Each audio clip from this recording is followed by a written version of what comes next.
Dans le cadre de ma 4e année à l'ESAM, j'ai eu l'opportunité d'effectuer un stage à l'étranger et j'ai choisi comme destination l'Inde et la ville de New Delhi. Donc pourquoi l'Inde? Tout d'abord parce que j'ai des origines indiennes et que j'avais jamais eu l'occasion d'y effectuer un voyage.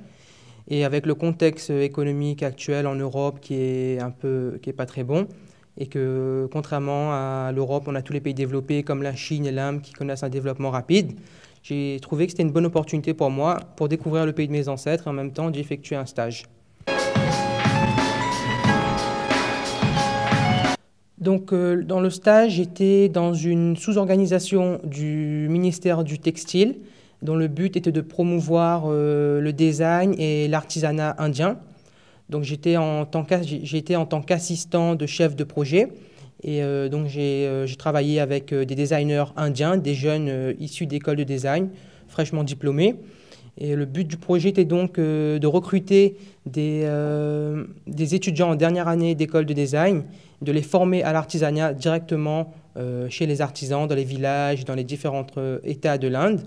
Et ensuite, ils devaient par la suite effectuer un stage dans une ONG ou dans une organisation d'aide pour les artisans.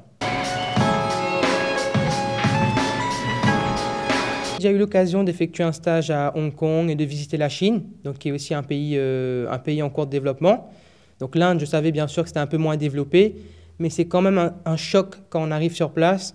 Donc on voit toutes les petites voitures, tous les gens à vélo, les gens qui dorment dans la rue, toute la poussière qu'il y a. Mes chaussures, j'ai dû les laver 3-4 fois durant le séjour. Et puis c'est toute la pauvreté qui est courante en fait et qui paraît presque normale. Tous les petits enfants dans la rue qui viennent manger. Et parallèlement à ça, on a tous les grands centres commerciaux avec des riches qui se font déposer, les chauffeurs qui les attendent et qui ont vraiment les moyens.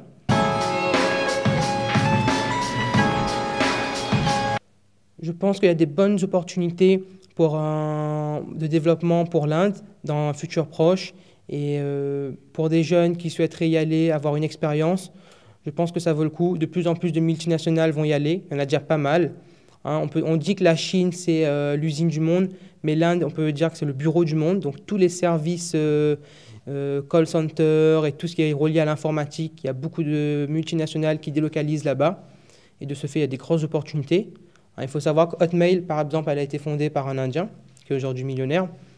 Et donc il y a un bon vivier d'ingénieurs. Donc les écoles d'ingénieurs sont tout le temps remplies. Et aujourd'hui, il y a plus d'ingénieurs qui sortent des écoles de Bangalore, la ville high-tech de l'Inde, qu'à San Francisco, par exemple, ou à la Silicon Valley.